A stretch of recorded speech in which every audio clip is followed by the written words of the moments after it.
All right, everybody. Welcome to the Fantasy Timeline, episode 80. We are a proud member of the Dynasty Addicts Podcast Network.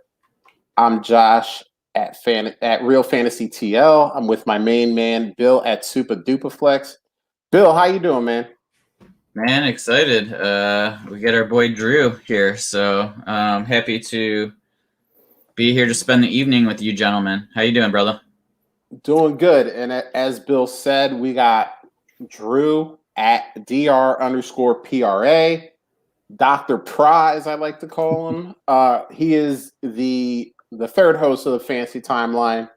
He comes, he fills in whenever when we need to get out for whatever reason. Bill didn't think he would be able to make it. He had an appointment, but he did what he had to do. He got here, and now it's the three of us. We're the three best friends that anyone can have. So, the Wolf Pack. The Wolf Pack. I mean, I'm probably Alan because I'll end up, just accidentally giving everybody drugs. Feel like Drew might end up on the roof of a casino, sunburnt, and Bill. Me, the sunburn. Bill would probably be the dude missing a tooth. For sure. So I think we got most of the bases covered there. But cool, man. Wasn't a real busy week with the news. I just seen something that Jeff Driscoll is like the 17th quarterback that the Texans have signed. Cool. They got Tyrod. I think they got Ryan Finley there too. They got Jeff Driscoll. They got everybody. Davis Mills. We know that Deshaun's not going to start there, but Lord knows if anyone can figure out who actually will start there at week 1. But whatever, that's the news. We covered it because, that's what we do. And we're going to move on to what we do best. We're going to move on to what we saw on the timeline. And the first one here was actually provided to us by Rocky. You know him. He's a co-host of the Trade Addicts. He's all over the place. Good dude. What is he at? FF_addict. I always forget what he is. Yeah, he is Dynasty FF Addict. Dynasty FF. Sorry, Rocky. I wouldn't remember anyone's on this show's handle if it wasn't on the screen, easy for me to read. So my apologies, but trust me, people checking to make sure I'm right. Yeah, he's in here. Shout outs to Rocky, Dynasty FF Addict, and Rocky, dude. I'm sorry, but I'm just, let's face it, you're leaving something up to me. You know what we're working with here. Yeah, exactly. Like let's keep it real here, all right? But he brought this one up, and it was actually it was really good. I thought it would spark a good discussion. So this is from Dynasty Nerds at Dynasty Nerds. Everybody knows who they are as well.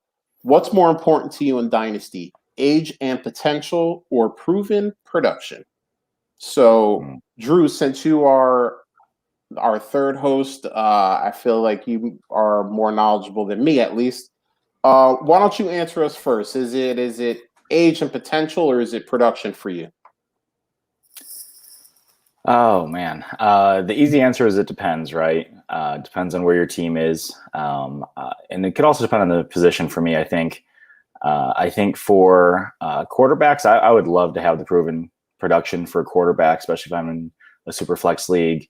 I'll probably pay up a little bit for it if I don't have it on my team.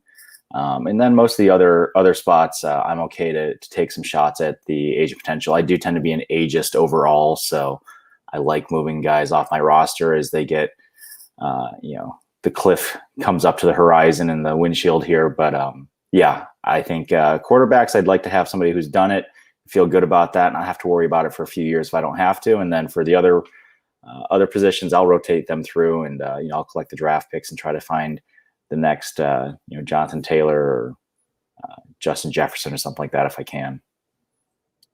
I like that. Bill, what about you? Are you going for the old guys, or are you looking for the young blood on your team? Yes. It's when you play a lot of a lot of leagues, it's easier to just do every type of team, right?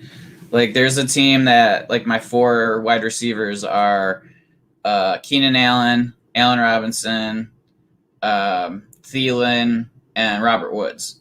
So they're all, and then I have younger running backs on that team, and it's so it really varies. Like, I mean, I think that at wide receiver, I don't mind being a little older. I don't mind being older at quarterback either. I think that those are where you can get cheap points. And so I'm okay kind of adding those assets when I need to. Whereas the other positions, I do like to, tight end, I like to try to get the next tight end up and coming. So I'm definitely much more trying to grab a cheap tight end that could blow up. And running backs, kind of the same thing, because you're not going to get them much cheaper than like the draft essentially. So, but wide receivers, I'm totally fine with that 4 wide receiver set, and, but yeah, El Rocky in the chat says he hates being old at QB. Yeah. Okay. Yeah, that's Rocky, Mr. He hates having a quarterback. That's his problem. No, I'm kidding. I think he may have invented 0 QB.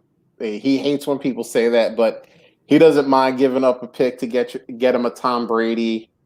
I traded for Tom Brady 3 years ago, and every year I keep hearing, you're not going to have Tom Brady next year. And I'm like, I'll probably have Tom Brady till this league folds because that guy. But you get, he'll get himself a Ben Roethlisberger, in a push or something like that.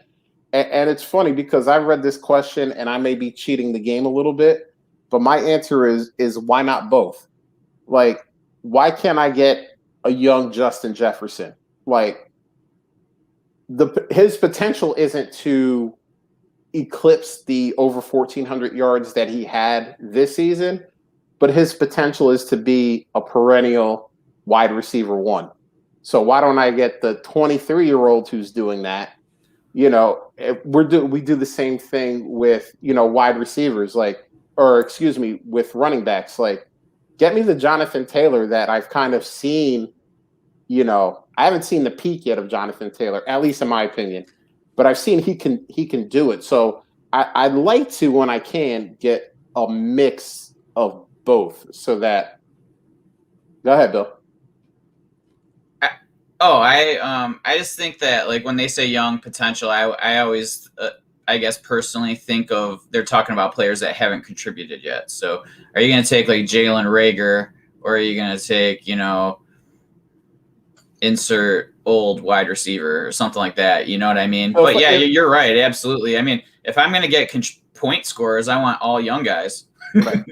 So if I'm talking about a guy who hasn't done it in the league but is young, or an older guy that I have seen do it in the league, I'm going with the older guy. Like, I don't get the criminal disrespect for guys like Adam Thielen. Now, if you want to bring up, hey, guy gets hurt, okay, we could talk about that. I get that. But we can't talk about him as a guy that doesn't produce. I don't care that he's, 30, 31, something like that. I don't care. The dude comes out there, I just spoke about Justin Jefferson. Even when Justin Jefferson has over 1,400 yards, Adam Thielen has double-digit touchdowns. Like, I'll take that guy. Bill, you brought it up. Allen Robinson. Yes, he plays in Chicago, and before they drafted Justin Fields, it was a dumpster fire at the quarterback position. But guess what? The dude always produces, and the dude has produced since college with garbage can quarterbacks. So I don't care. The big thing is Julio. In the actual NFL, we're talking about, is Julio going to get traded? Who the hell knows? But you know what? You can't trade Julio off of your team right now to save your life. But as long as that dude is healthy, he is a monster. I don't care. Yeah, he's old. He's got bad feet. He's got bad ankles. I get all of that. I'm fine with that, because if the guy is healthy, and that's an if, I get that, he's going to produce. keep your Jalen Ragers. Like, you can have him. I'm cool. Your Henry Ruggs, you can have him too. Like, if someone's like, hey, how about like Henry? Rocky brought up another good one here, Tyler Lockett. Like, you want to put Tyler? Like, hey, what about Jalen Rager for Tyler Lockett? Let's go. I'm taking Tyler Lockett. Yeah, he might score me 60 one week and 6 the next week, but I know that guy has the potential to be a wide receiver one any week of the season, even with DK Metcalf in town. So, yeah, if I'm picking between the young guy that hasn't done it and the older guy that has done it, I'm going to take that older guy every time. Obviously, there's, sometimes you're doing the productive struggle thing and you won't. But if I'm just building a team like I normally do, yeah, I'll take that old guy. And sometimes it's just fun to just roll the dice, right? Like, and it's truly gambling, right? When you're playing you're going for the young upside and hoping for it. It's truly just like buying a lottery ticket and hoping you hit.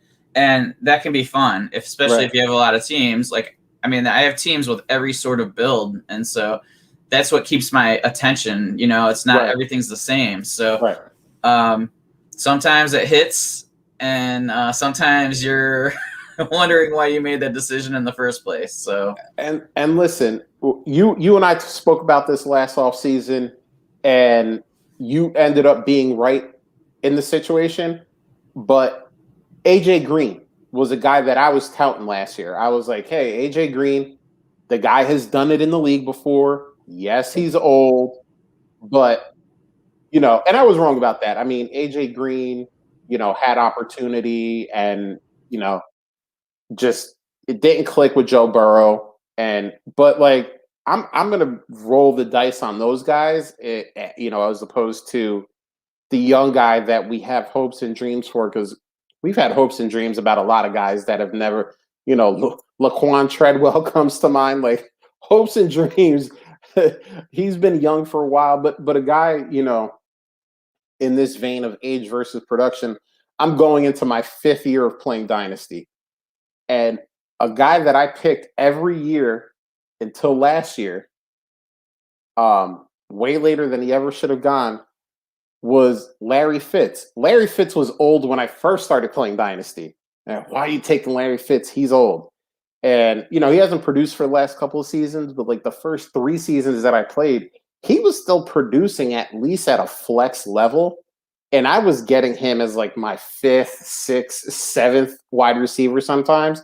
And people are like, well, he's old. And it's like, yeah, but he can play. Larry Fitz is going to the Hall of Fame, and he's going to the Hall of Fame because he can play. Like, go ahead. You want to take Henry Ruggs over him? Like, cool. You want to take Laquan Treadwell over him? Go ahead. Like, you can have, and some people like the hopes and dreams, and some people will draft a guy just to say, like, I had him on my roster and I told you guys he was going to be good. But like, I like to tell people that I'm good when I've won the league. Like, that's when I like to full out my knowledge in this game is like, hey, I won this year. Like, obviously I may know a thing or two about building a team. But, Rocky, I, appreciate you, because that was a good question. And for context, Rocky still has Drew Brees on his listener league team. Listen, Rocky's going to have Drew Brees. I think he's trying to petition MFL to get Troy Aikman and Dan Marino added so he can pick them up too. Rocky says he's coming back. Drew Brees is coming back. Listen, after 3 games of Taysom Hill and 2 games of Jameis Winston, the NBC, he may the Saints may pay him a boatload of money to come back. We'll see what happens with that dynamic duo at quarterback that they have right now. But all right, so I wanted to lead with that question because I think it kind of goes into this question a little bit. This is from Dinah Nostradamus at Dinah Nostradamus. Am I crazy for liking Swift over Najee? So we have obviously the resident Lions fan in the house. So we're going to go to our correspondent in Detroit and see what he has to say. Is he crazy for liking DeAndre Swift over first round pick Pittsburgh Steeler running back Najee Harris? I don't think so. I think that, most people agreed that the running backs from last year were much better than the running backs this year. So that alone kind of negates the late first pick compared to an early second pick last year for Swift. I don't really, give too much weight to the difference. And then also, we know Swift has flashed already. And so that's something, good receiver. We know he's going to be part of that game. The offensive line is arguably better than the Steelers. Never thought I would ever say that in my lifetime. But, their rushing rushing stats were terrible, and they were considered one of the worst rushing lines in the NFL last year. So Pittsburgh, I'm talking about. So, I think that it's very. I think that you're probably in a gross majority. I think it's just more so that it may not feel that way right now because it's right after draft season, and we got the rookie hype, all of that, and I just don't believe that when we get into August, if you do a poll now, it's going to be probably skewed to Najee a little bit. But if you do it in late August, I bet you it's sizably on the Swift side. What do you think, Drew? Is he crazy? This is actually the opposite of your first question, right? You have Swift, who I think is actually younger and has done it, versus Najee, who's older and hasn't done a thing yet. Well, Drew, I'm actually younger than Najee Harris, so and where Najee's been going in early rookie drafts for Superflex, somewhere like the 105, 107 range, maybe, depending on how quarterbacks and wide receiver Pitts goes. If you're telling me I could have given up my 106 to get Swift this year, I would have done that easy. And if you're telling me I could have gotten Swift and a little sweetener because they wanted Najee Harris, I'll do it twice. There you go. That's simple. And, I wasn't sure. I pretty much thought you guys were going to go Swift. I was hoping one of you guys would go Najee just so that the three of us didn't go Swift. But we're going to make it 3 for 3 here. Listen, we build these narratives in our head, right? If you're on Twitter and you're listening to smart people, they've been talking about the Pittsburgh offensive line troubles since the end of the season last year. But if you're maybe a more casual dynasty player, you're, right now you're not really, into all the news, and maybe you're just fielding, trade offers, and that's about it. You may be thinking, oh, well, Pittsburgh, had a pretty good offensive line. And they did, 3 years ago. They had a pretty good offensive line. But we keep building this up like they still have that offensive line from 3 years ago, and they don't. I think it was PFF ranked them as the worst run blocking offensive line in the league last year. They've lost guys off of that worst run blocking line. So, yes, could they go up because they lost those guys? Sure, but they could also have worse guys replacing them and be in that 30 to 32 range. So, do I think Najee Harris is talented? Yes, I do think he's talented. I think he will do well for your team this year. But another narrative that we kind of boast is that, Detroit has Jared Goff and they have Amon St. Brown and the Pips and Hawkinson and Swift. And that's, it's pretty much Goff, Swift, and Hawkinson and a bunch of guys. But Jared Goff is an okay quarterback. He's not elite. He's not even very good, but he's okay. Like, he's going to get the ball where it needs to go, and Hawk is going to get a lot of those targets, but DeAndre Swift is going to get a lot of those targets too. Like, I mean, if he's looking out on the field and he's like, okay, let me go through my progressions. Hawk, oh, damn, they double covered him. Brashad Perriman, pass. Tyrell the Gazelle, pass. Oh, DeAndre Swift is open. Okay, yeah, I'm going to throw it to him.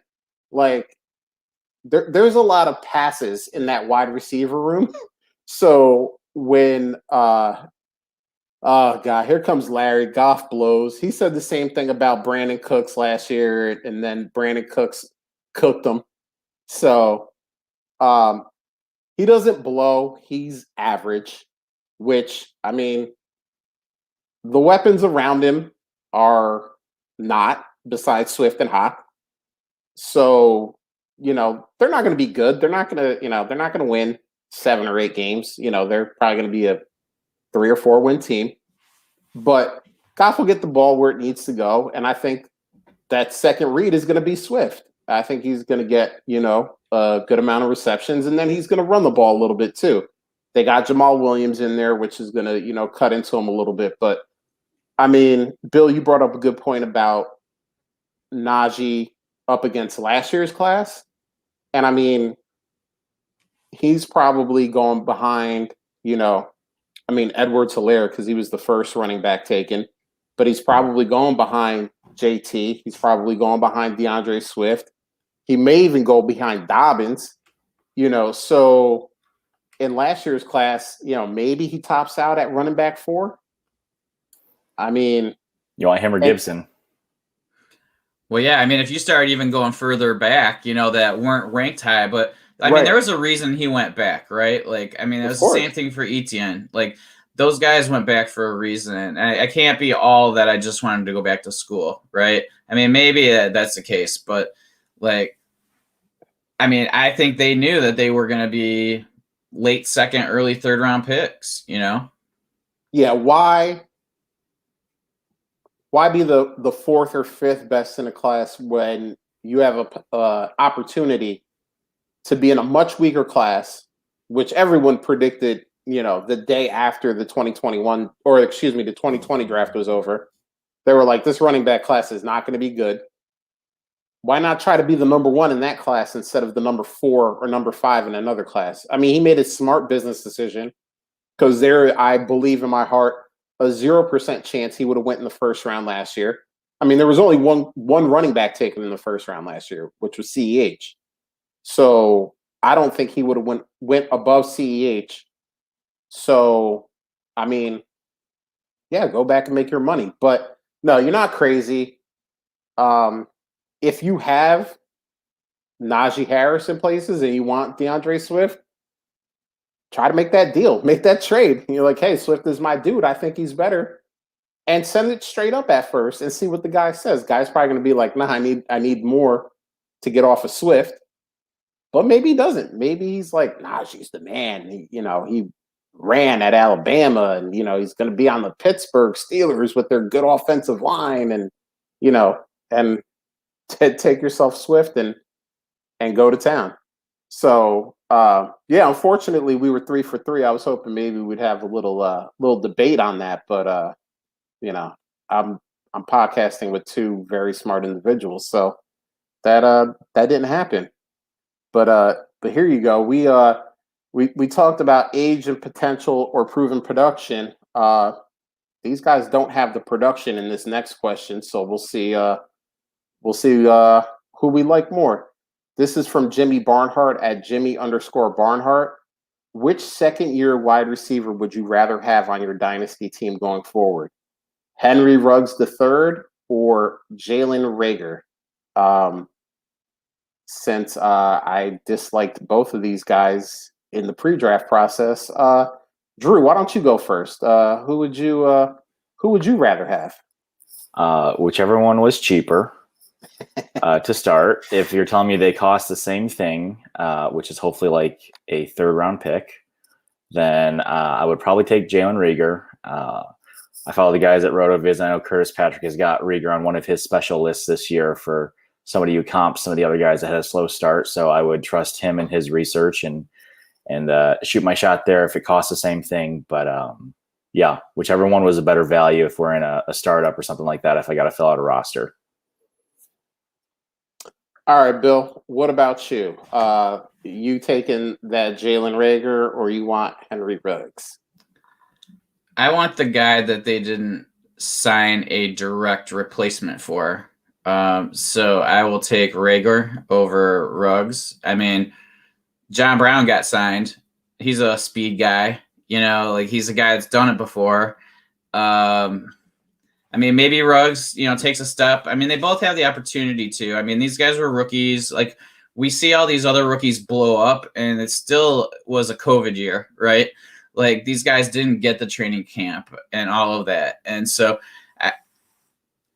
I'm not afraid of adding either of these guys to my roster, obviously at this year's startup prices, not last year's, obviously, but like, I feel like they're worth a flyer, both of them. I mean, I get not liking them. There's definitely reasons to, but if we remove the fact that they were first-round wide receivers, they still have opportunities on teams that, like them. So, I mean, and we've to chalk, or to like X them off, after 1 year that was an odd year. I hope a lot of people do that because, I'm more than willing to pay a third for somebody like that, I think. Yeah, this is tough because this is like, what flaming bag of poop do I want to step in? The blue one, it's colder or hotter. It's hotter, yeah. It's hotter, yeah. So thanks for giving me third-degree burns. Yeah, I didn't like either one of these guys in the pre-draft process. And then nothing they did year one really gave me a ton of confidence on why I may have been wrong in my assessment. You know what? Just to be different, I'll pick Ruggs. Yeah, John Brown is there, and maybe he takes the Nelson Aguilar role of number one wide receiver in Vegas. But I don't know what the Philly offense is going to be. They're in the Twitterverse. There's a lot of hype about Jalen Hurts and what he can be. He could be a number one, a QB1. Just based on rushing ability alone. That's a possibility. I watched him play his last 4 games. He kind of came out of nowhere. He stunned the Saints because I don't think the Saints knew really what to expect. I had a decent game against the Cardinals, but it was just kind of after that, it was just kind of like, okay. So I don't even know if he will be the guy in 2022. So that's a little worrisome. And I don't know if they're going to try to limit the amount of time Hurts has to throw. And if they do try to limit that, I feel like the targets are going to Dallas Goedert, their first round top 10 pick, Devonta Smith, and maybe whatever running back they feel like can catch, whether that's Miles Sanders or Kenny Gainwell or the corpse of Kerryon Johnson, whatever one. So I don't know what will be available for Reagor. But listen, I don't like either one of these guys. So honestly, I don't want either one of them on my team. But I think Bill brings up a good point. If you can get either of these guys for a third or like 2/3 or something like that, it's probably better, especially this year. I mean, Drew, Bill, and I have been through plenty of drafts in 2021. We've seen what that third round looks like. There's not a Henry Ruggs or a Jalen Reagor there. Not even a guy that you can profile to maybe have the ceiling that either one of those guys can have. So yeah, I throw that out there. See if somebody will say, oh, Jalen Reagor, kind of like I am. Jalen Reagor stinks. Henry Ruggs stinks. And yeah, I'd rather take a 3rd round pick and just roll the dice on, whatever guy ends up there. And, what's the worst case scenario? You do probably what you were going to do with that 3rd round pick anyway. Pick a dude who is never going to be anything. I mean, really, you don't have a lot to lose. So yeah, I mean, Drew and Bill are going to go the Reagor side. I'm going to go the Ruggs side just because I have to, and it's fun to argue the other side, especially when I don't like either guy. So make sure Brian Edwards isn't listening. Listen, Bill knows nobody loves Brian Edwards more than I do. I love that man. I think he's the guy who steps up in year 2 for Vegas. But yeah, we'll see. John Brown is in town, and John Gruden has decided that he doesn't like offensive linemen anymore, so he's shipping them out of town faster than we can even keep up with. So, all right, let's go here. Let's go. All right, here we go. Here's the next one here from Matt Daniel at Matt_NFL_. DJ Moore was the wide receiver 25 last year. So why is he being drafted as the wide receiver 11? And I said it with a little emphasis because he capitalized the wide receiver 11. So, Bill, why do we love DJ Moore so damn much? What is wrong with us, Bill? Well, this is the theme, right? I mean, it started with the first question, and now we're still talking about it with the last one, the last question. And everybody loves potential and youth. And the thing is, when he was drafted, he was like 20 years old, right? So like he's still very young, even though he's had 3 seasons. Is it 3? 2? I don't know. Anyway, he's played 2 or 3 seasons, and I think it's 3. I had to think about that too. But he's still young, and he's younger than some guys coming out of the draft still. So, that's intriguing to people. And I'm not sure he ever reaches the heights that we hope. And that's a legit question. And that's an inefficiency that I'm probably not going to perpetuate. If I'm in a startup, I'm not drafting him wide receiver 11. I think that people just fall in love with names too. And that's another thing, right? Like, and the 2 1,000-yard seasons with garbage QBs, says Rocky. So, that's fine. That's legit. But you can find 1,000-yard receivers everywhere for way cheaper than wide receiver 11. So, again, and this is an argument that Rocky's making for DJ Moore that he makes with quarterbacks. Like, why do I want to pay for the young guy when I can just keep replacing older wide receivers and not have to worry about, is this guy going to take the next step or not, when I'm getting guys that have already done that? And so, that's kind of where I am. DJ Moore is just overvalued now. That's how it is. And maybe he blows up and gets a bunch of touchdowns, But then can we still say, like, let's say he scores 11 touchdowns this year. Are we going to be, confident that next year he doesn't score 3, which was what he did the first 2 years or whatever the number was?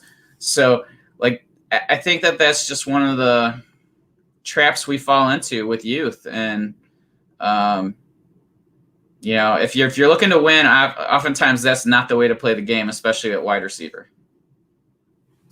All right, Drew, what do you think? This seems so contrary to what I've seen around. It feels like, if anything, DJ Moore has been so undervalued, I guess maybe up until now.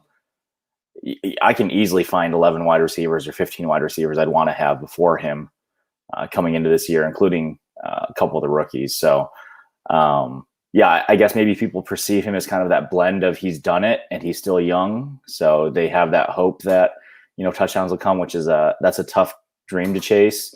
If they're thinking that Darnold is going to get unlocked this year and actually, live up to his hype as a first round pick, I don't know. But yeah, I'm certainly not paying anywhere close to that. And if I can get a wide receiver one value and trade back for him, I will take that all day. I guess like you look at somebody like Brandon Cooks, who I'm off of this year based on what's happening with his quarterback. But again, you got a 26, 27-year-old guy that's had how many 5 out of his 6 years have been 1,000-yard seasons. Granted, he's had Hall of Fame quarterbacks for almost the entirety of it. But the question is, is it his talent? And if it is, then can he get 900 yards this year with whoever's throwing him the ball? And probably being taken as the wide receiver 30. I don't know where he is right now in startups, but yeah, to Bill's point, you can find a suitable replacement, a lot easier there. So yeah, there's no way he should be going as the wide receiver 11. So Drew brought up a couple of good points. One, I think he just said that current Detroit Lions starting quarterback Jared Goff is Hall of Fame worthy. So Bill, go Lions. I did not say that. He has a Hall of Fame coach there. But Drew also touched on a point that I want to expound on a little bit, because Rocky did say 2,000-yard seasons with garbage QBs. It all depends on what your opinion of Sam Darnold is, because me personally think that Sam Darnold was in a garbage situation, and I may even be underselling it. But, I follow all the analytics guys, and they bring out the numbers on Sam Darnold, and he's like consistently, last in a bunch of metrics that you don't want your quarterback to be last in. Now, obviously, we can argue the point: who the hell was he throwing it to? Who the hell was blocking for him? Who the hell was on defense? And those may be valid points, or it may be that, contrary to what I believe, Sam Darnold is just hot garbage. I don't think so, but I mean, the numbers right now say, yeah, he is. So there's that. Bill also brought up a good point, and I think he's going to bring up another one. What do you got, Bill? No, I'm just gonna. I'm not gonna quite. I'm not gonna quite defend Darnold, Yes. but let's give him, just like every other player that's left Adam Gase grasp the benefit of the doubt for at least a season, until, if he sucks this year, then he's just he's just not an NFL quarterback. But like, I'm not throwing him away yet, because we've seen it time and time and time again, where when guys leave the team, or after he leaves the team, guys that everybody believed in their talent all of a sudden do something. So, and Bill, I'm arguing against my own love, because I do think Sam Darnold is at least a good quarterback. I'm not going to say elite. I'm not going to say Hall of Fame. I'm not going to say any of that. But I think he's at least a good quarterback. And I think besides a change of scenery and a change of coaching, I mean, you got Matt Rule, you got Joe Brady, two guys that have shown that A, they know how to put teams together, and B, they know how to run offenses. I think they're going to put Sam Darnold in a situation to succeed. I don't think they're going to do what Adam Gase did, which was just like, you're going to run my offense. I don't care if it's good for your skill set. I don't care if it's good for the skill set of the players around you. You're just going to do what I say because I know what's going on. But I do want to keep it, at least, I do want to put it out there that, it's not just a given that Sam Darnold is going to blow up because he's not in New York anymore and he's not around Adam Gase anymore.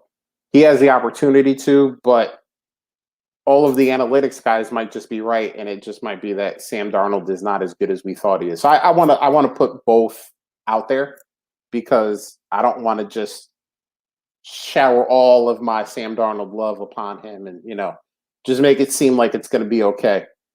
But what I want to do is, since we're talking about DJ Moore and we're talking about where he is and maybe who we would want after him, I want to play a little game.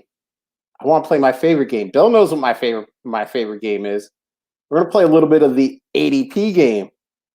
So I got DLF's May ADP up here. We got over half the month done. So, we got a good sprinkling here.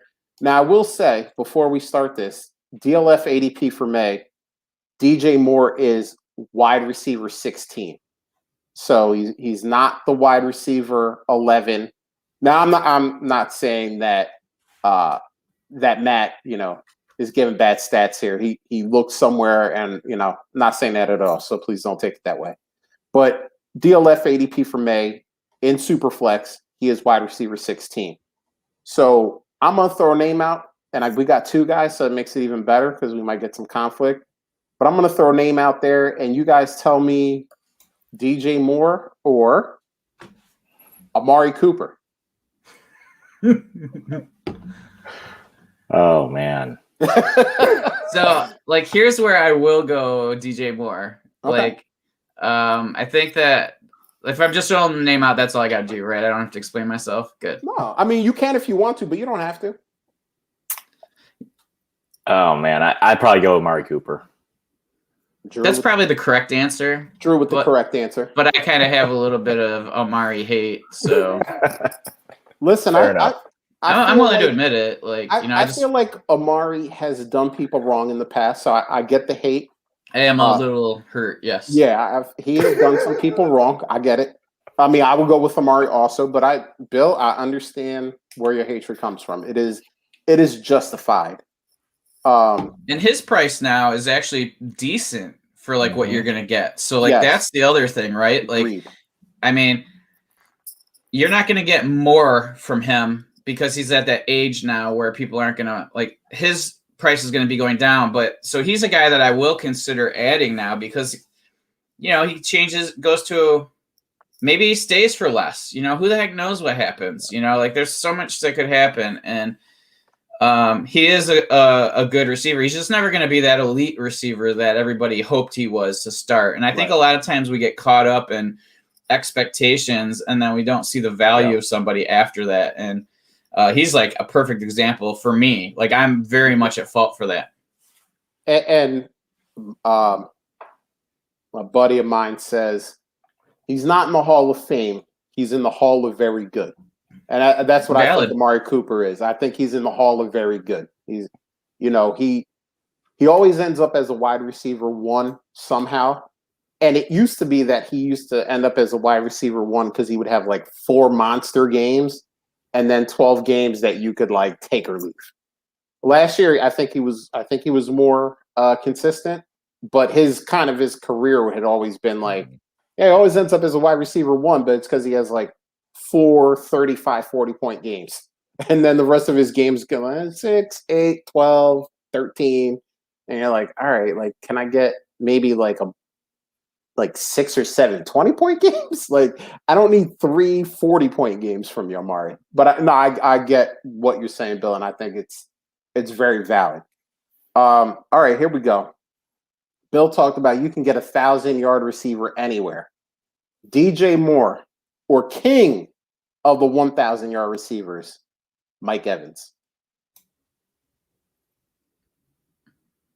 I'm taking Mike Evans. I think that his point total is going to be greater every season that he plays compared to DJ Moore.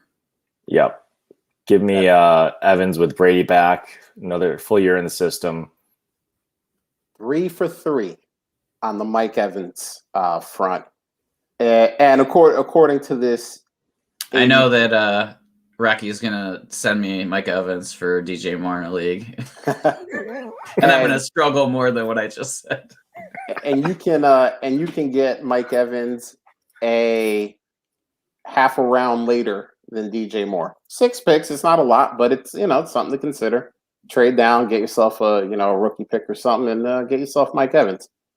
All right, DJ Moore or Cortland Sutton. That's DJ Moore for me. I'll take Moore. I think we're gonna make it 3 for 3 here. I love Sutton. I think he's gonna come back, but we can't be 100% sure about that. So I would go with DJ Moore as well. Let's move down a little bit. Here we go. There's a 2 spot right here that I think it'll be interesting. DJ Moore or Bill's ex favorite player, Randall Cunningham? Kenny Galladay. Randall Cunningham, get out of here. I loved Randall Cunningham. I actually got into Madden Mobile. He's my quarterback right now for my team. So, yeah. But Kenny G or DJ Moore? I'd take Moore. Yeah, I think that's 3 for 3. I think it's only because of quarterback, to be honest. I'm not a huge Daniel Jones fan. But yeah, I mean, I'm with you guys. I think it's DJ Moore as well. Is Darnold better than? I'd rather have Daniel Jones than Darnold. I don't know. Yeah, I'm curious. Like, what do you think there, Josh? I don't.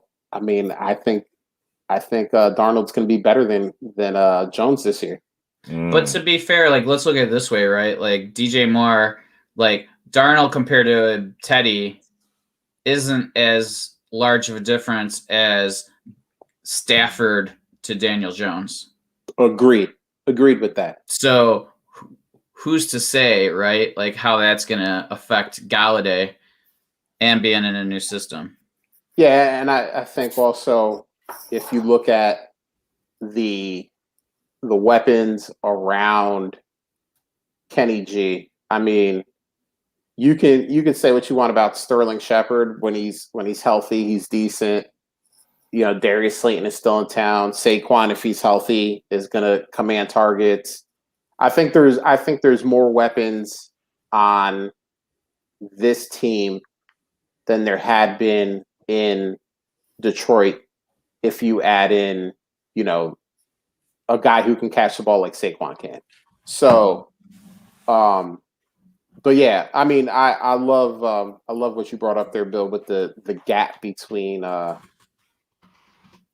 Teddy B, Darnold, and then you know, Daniel Jones and Stafford. So here, I think I only got one more, but this is right after Kenny G. DJ Moore or Robert Woods?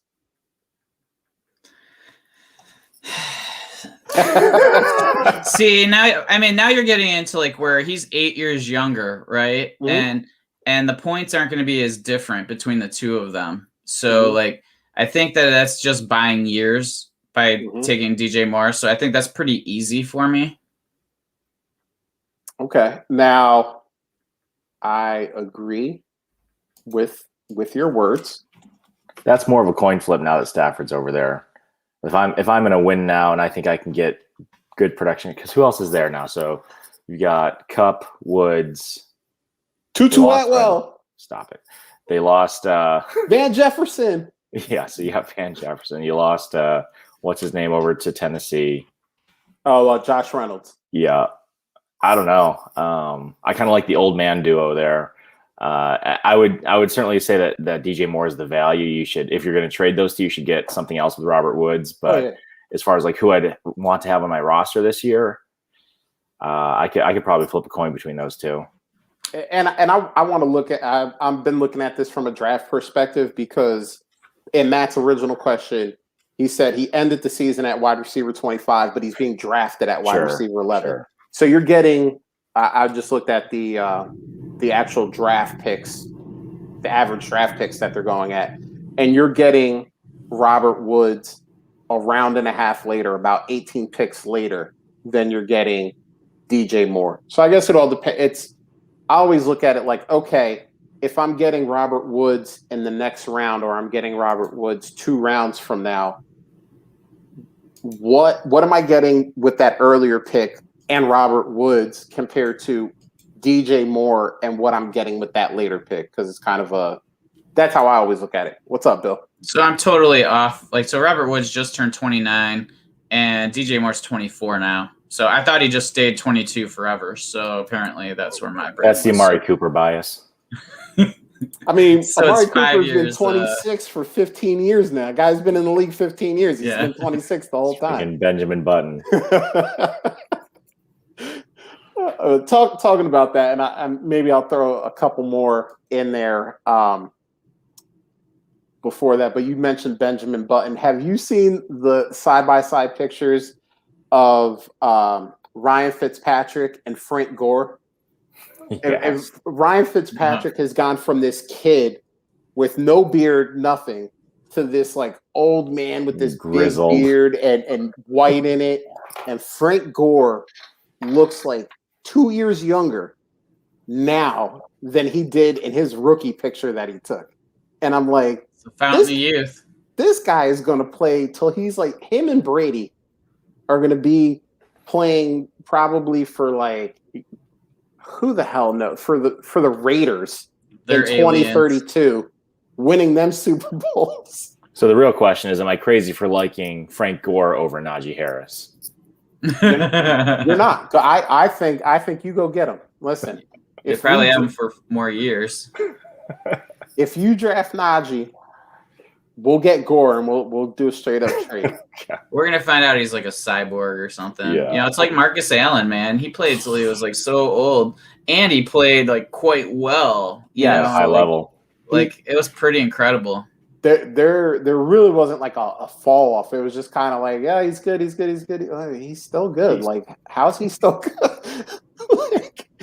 That's a great pull there, because you're absolutely right. And then there's, you know, after like Robert Woods, who's wide receiver 24, so 8 spots after DJ Moore, it's either like a young guy who maybe hasn't done what DJ Moore has done yet, or an older guy who's done it, but he's old. It's like right after Robert Woods, here's an example of each. You got Deontay Johnson and Julio Jones. Like, it's the young guy who hasn't really put it together yet, and then the old guy who we know is elite, but he's old. Like, you know, that's DJ Moore for me compared to either of those. Because DJ Moore, I just looked it up. He was close to 1,200 yards both seasons. Mm-hmm.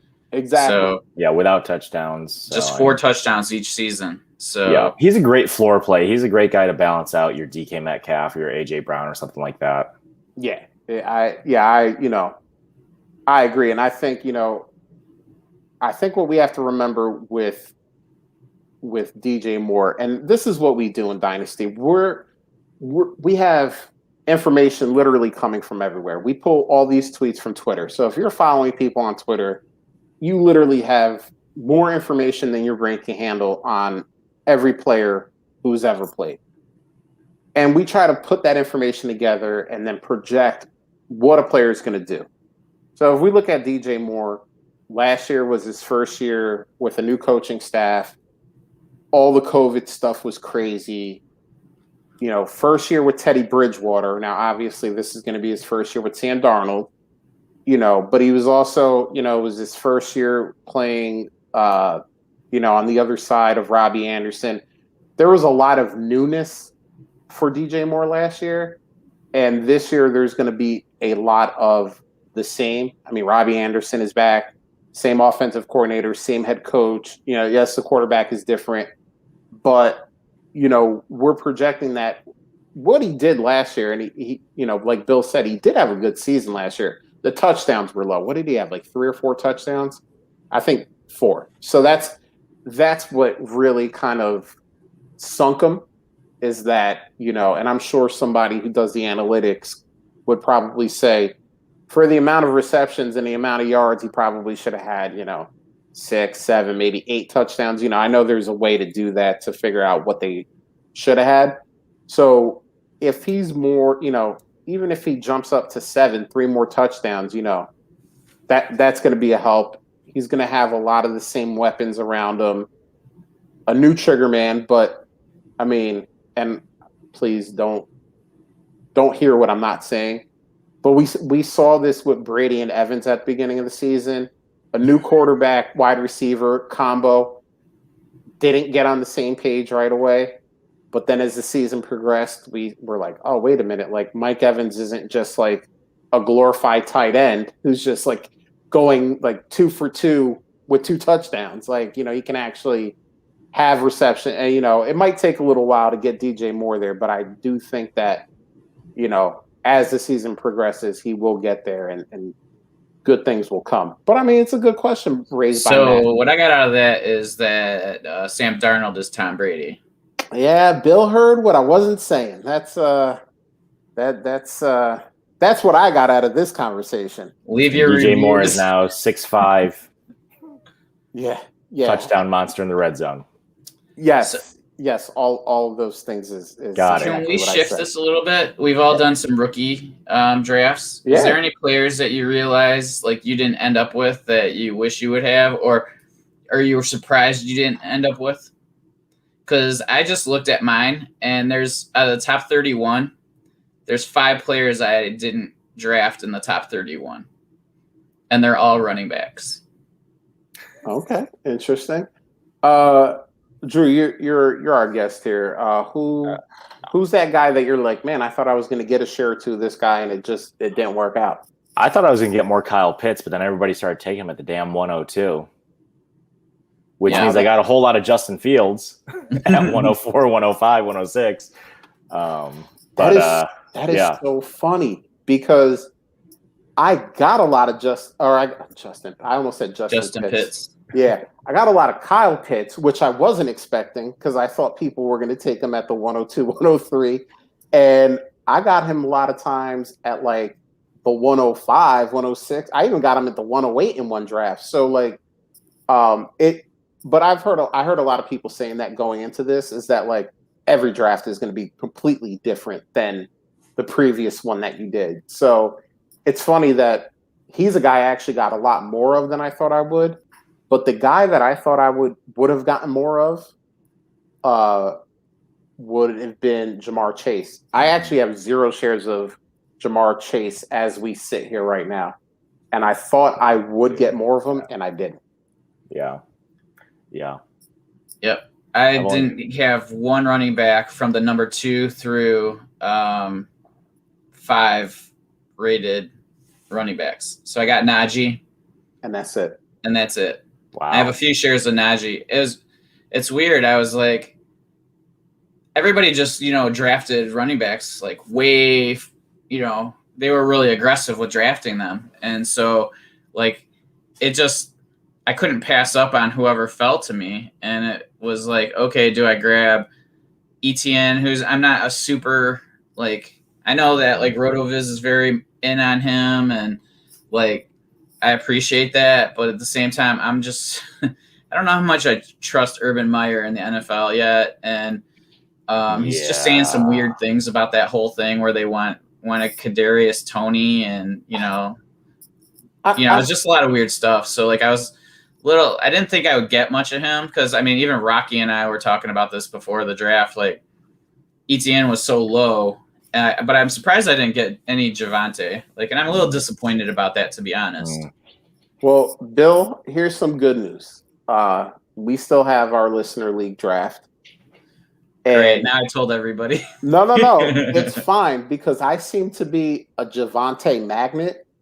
I got him in so many drafts, and I didn't like reach to take him. I know we were in Superflex Army too. Actually, all 3 of us are in that draft.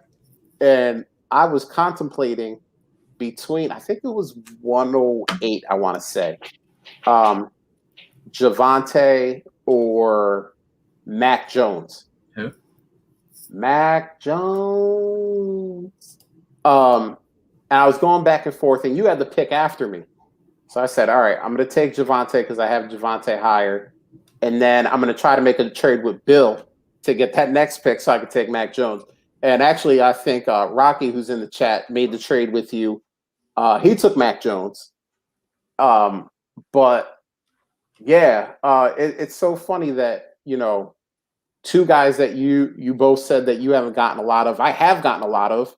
And I don't draft for need in rookie drafts. I draft based on my board. obviously everybody's board is different. So you may think I reached on somebody, but to me, I didn't. Well, yeah, I'm just saying reached in comparison to what I have them. Oh, so, yeah. And that's what I'm saying. Like, and and that's the thing. Like, that's why I don't really slam people if I'm like, you take somebody and I'm like, oh, I had that guy lower. I mean, I hope you're going off of how you personally have ranked guys, and you're not saying like, oh God, like I need a quarterback, so I better take Mac Jones in front of. And I'm not saying you, but I'm saying everyone in general. Yeah. I'm at 105. The first 4 were quarterbacks. Like I should be taking Kyle Pitts, or actually, on my board, I would say Jamar Chase, but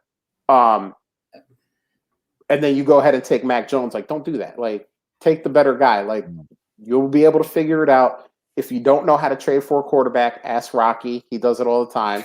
I don't agree with that in a 14-team Superflex. Sometimes you just got to bite the bullet and draft a quarterback earlier than you want to. Man, I am. I mean, there's 28 starters, so like listen. I'm not saying what you're saying is wrong. I'm just saying, yeah. Like, and I don't think that's like I did that last year, and I luckily hit Herbert. But I mean, yeah. But that was a reach in comparison. I took him at 104 in a 14 team. Yeah. And now the funny thing is that I don't think that's a reach. Well, but point being is that's a reach. A lot of people did for consensus. A lot of people did, and so, but. You do draft also based on consensus to a point, because if you think you can get a guy a little later. I'm so stubborn when it comes to that. I really am. Because honestly, probably in the situation that I'm talking about, I probably should have taken Mac Jones, because my starters in that league is I got Sam Darnold, my boy, Daniel Jones. Not my boy, but I traded him straight up for Drew Lock, because somebody was in the playoffs. Drew Lock was hurt, or Drew Lock wasn't hurt, and Daniel Jones was, and I was out of it. So I said, yeah, I think Daniel Jones is better than Drew Lock. I mean, I'll take that. And then I think I drafted Wilson. I don't know, like 106, 107. I don't remember now. And then I probably should have taken Mac Jones, because that's not exactly the quarterback room that inspires confidence. I think Wilson will be okay, but the other two guys are, dubious, we'll say. But my brain just is like, just draft your board. You can figure out quarterback throughout the season, or try. I mean, I did try to trade to get Mac Jones, so it just didn't work out for me, but. Yeah, I'm just very stubborn when it comes to that in drafts. I'm just like, just take your best guys, and Well, you end up with 3 quarterbacks anyway. So I'm just talking about, like, there was like, if you need a quarterback, like, you don't need a quarterback. Like, you have 3 starters on your roster, so that's not even close to needing in a 14-team Superflex. Like, you saying you were trying to trade in for Mac Jones as well. That's you getting 4 starters. So like that's like glutton in a 14-team Superflex. I guess the way I think about it is that, yes, I do have starting quarterbacks, and in a 14-team league that is valuable, even if they're lower end. But I almost feel like, their combined powers, old Captain Planet style, isn't very good. You know what I mean? I may have guys that I can put into slots, but will those guys win me games? And I guess that's the way I'm more looking at it, than opposed to like the actual number of starters that I have. You understand what I'm saying? Okay. Yeah, I look at it like, so you're and I view quarterbacks completely differently in a 14-team Superflex. I couldn't give a shit if I have like an elite quarterback in 14-team. Like, I just want depth and to know that I have 2 starters. And if I get somebody who hit, like a rookie ends up hitting, fantastic. I don't have to worry about it. But Like I'm almost Rocky's viewpoint, like, and like I don't really care about having the top guys. I just want to make sure I'm covered. But it's not. There's no wrong way. It's just how we get things, and it's risk tolerance and all that fun stuff. So, and that's what makes the game great because I mean, look, we're all building it completely different. You know, like we're, you know, Rocky is he hasn't come up with a name for a strategy yet. I always call it 0 QB just to mess with him. But QBY. Yeah. But he's like, listen, that's actually a double entendre. Yeah. QBY. Why? Not bad, Bill. Not bad. Whatever's in that cup, keep going. Dad joke. But Agua. But listen, you know, I'll bring it back to the listener league draft because Rocky was in that too in the startup. You know, what was the first 9 picks or the first 10 picks were all quarterbacks. And Rocky sat there and was like, well, if you're going to let Christian McCaffrey fall to me, yeah, I don't need to take quarterback 11 or quarterback 12 or 13, whatever the case may be. I'll take running back 1. And we were right after Rocky. And we had said the same thing earlier than that, probably when QB 7 or 8 came off the board. We were like, all right, well, we're obviously in the first round not going quarterback. And we took Jonathan Taylor. And it's just like, you know, but there's 100. I mean, we could have top of the second round, we took Joe Burrow. We could have taken Joe Burrow in the first just to say like, oh, we got a quarterback in the first round. It's a million different ways to play the game. And that's why I love the game so much because, you know, Bill and I co-own a team. And if we could release the DM chat while picks are on the board, you know, while we're on the clock and we're trying to make picks, it's like, do you like this guy? I like this guy. Do you like? Well, how about this guy? Bill's like, and we're just like. And finally, we settle on someone, and there's never really arguing.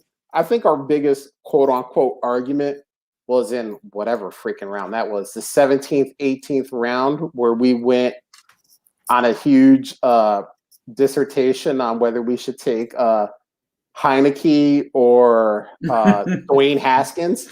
Yep. That may be the most we actually went back and forth about a pick in the entire draft. And, you know, it's funny. Yeah, it was ridiculous. And we never back at it.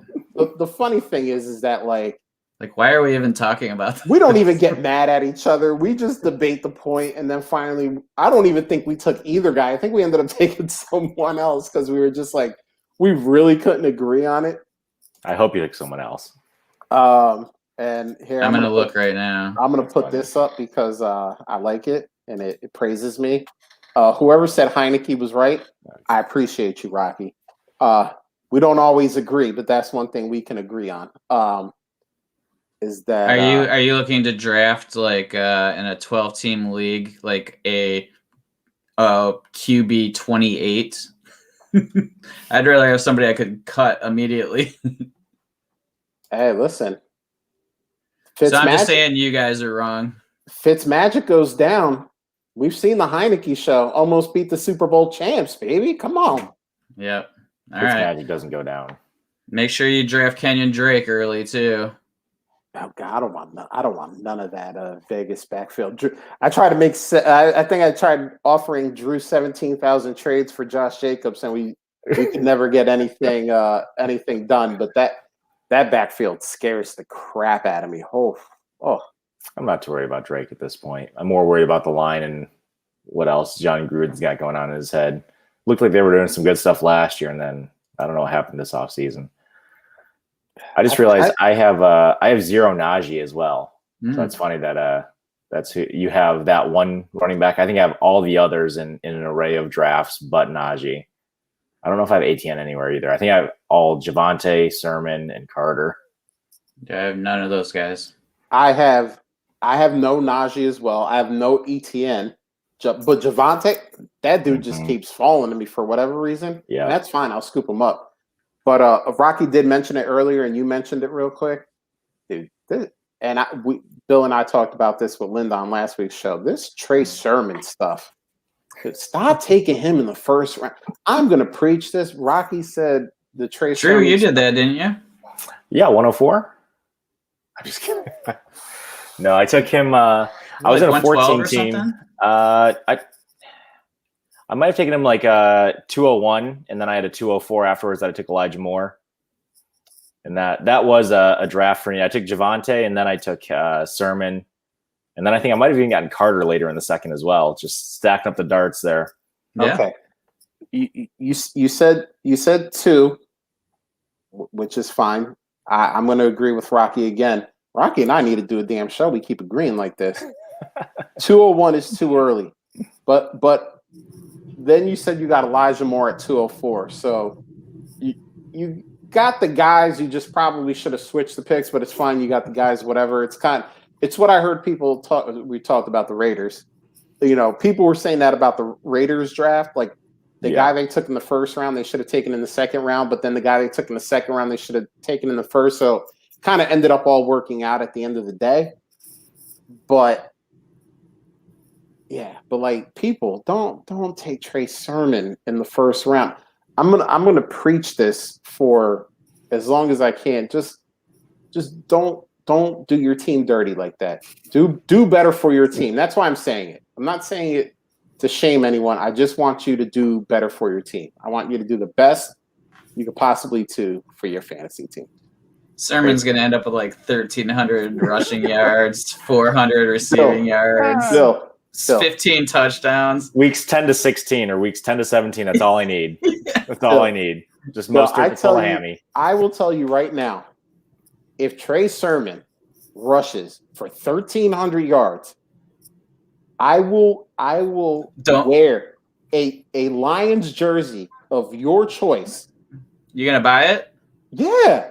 All right. I'm gonna buy it and I will wear it every episode for the entire offseason.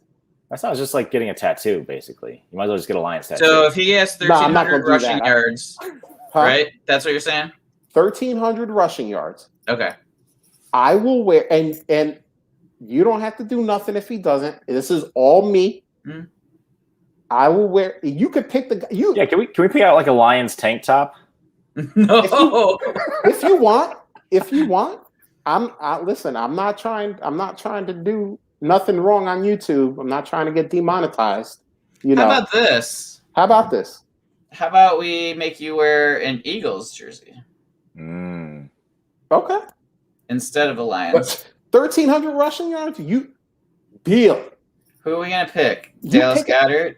Anyone you want. Jalen Hurts. You could do perfect. You could do a throwback, get a B-Dog, a McNabb, whatever you want. I don't care. You name the player.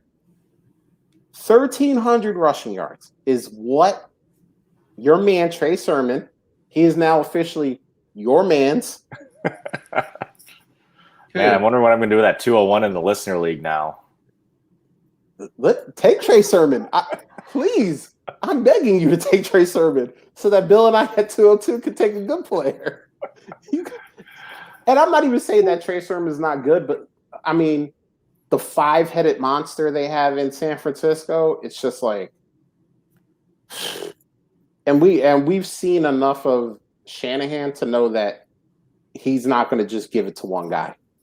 Like, as much as he pretends like he wants to, he's not. You're gonna see Raheem Mostert. You're gonna see your Jeff Wilson.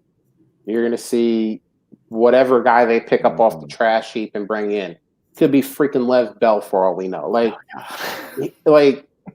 he's just gonna draft it. They drafted Elijah Mitchell later on in the same draft. I mean, JaMychal Hasty was decent in some games last year. Like, that's what I'm saying. Like, he's not even going to get the run to get 1,300 yards. I'm saying this, and I have 0 shares of him, so it's like.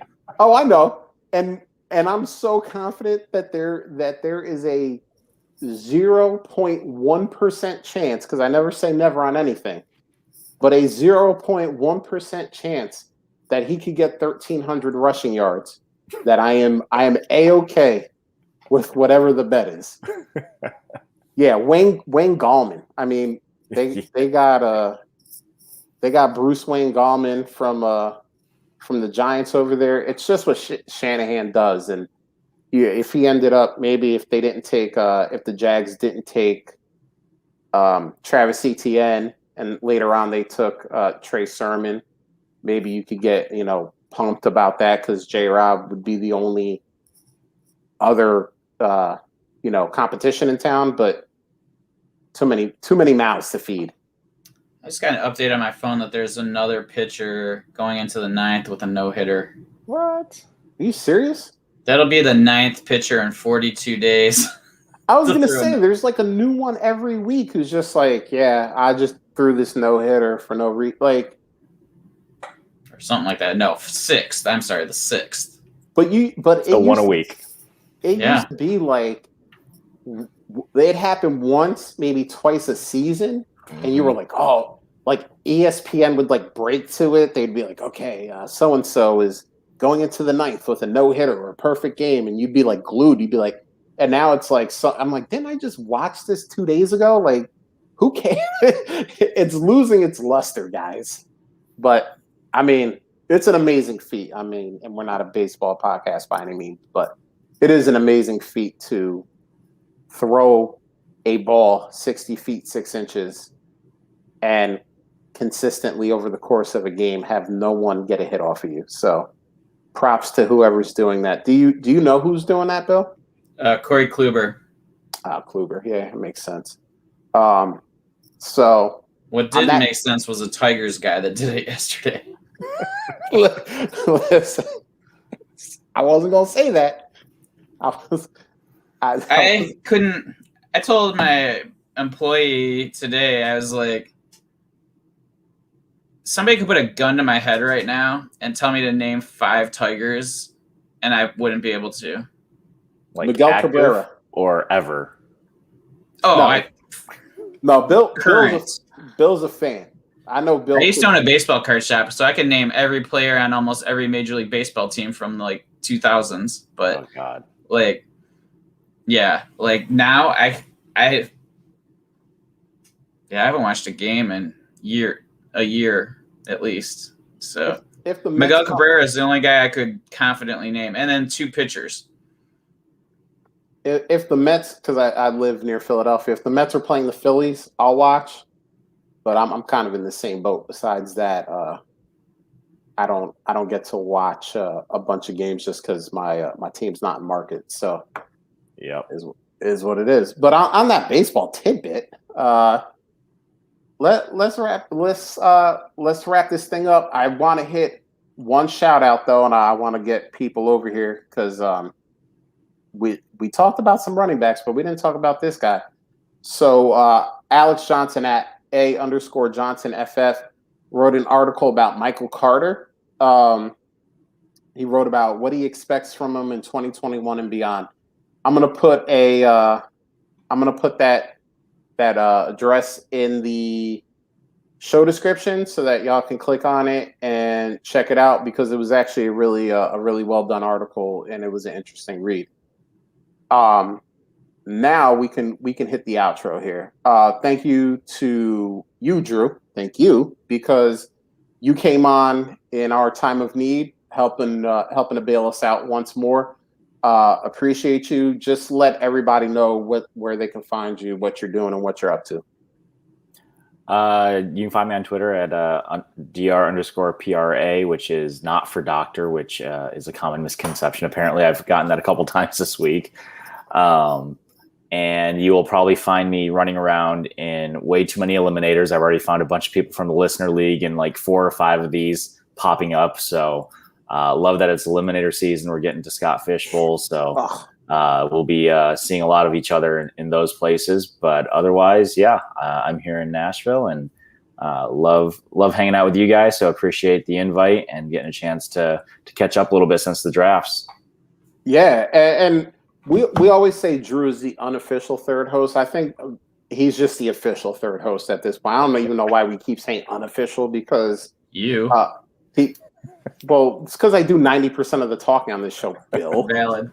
I mean, you never correct me, and Lord knows you love doing that. Valid. So, But nah, I mean, if you see Drew in those Twitter streets, man, hit him up. He's super smart. He knows what the hell he's talking about, and he can drop knowledge from just about anywhere. But Drew, maybe since everyone thinks you're a doctor, maybe your niche in this thing is to just start doing injury analysis. Just No. Already people in that space. Yeah, it'd be like the anchor man when everybody's coming out to fight. Yeah. I'm Ron Burgundy. Yeah. So, side note, that character was written based on a Detroit news anchor, and yeah, I just heard an interview with that anchor, so it was kind of funny. You know what? Bill makes fun of my love of the Dallas Cowboys, but he always brings up Detroit in every No, but Anchorman was written about a Detroit news anchor. That's all I'm saying. You see this? You see this, Drew? You mentioned Nashville once. Just at the end, like, hey, I'm in Nashville. You mentioned Detroit like 40 times. Like, what's going on here? No, I'm just busting Bill's balls, but appreciate the chat. You guys were lit. Rocky was in here. Just him and I were agreeing on a lot of stuff, which is really cool because normally him and I don't agree on stuff. So it was a little weird. But we had Larry Monkey in here. We had Lindsey Kennedy in here. Thank you guys. Show's always better when the chat is going off. Thank you to everyone listening on podcast form. Appreciate you. No matter where you are, where you're listening, remember to subscribe so you know when we are out here and you can listen to us. Now, on that note, Bill, we're out of here. Late.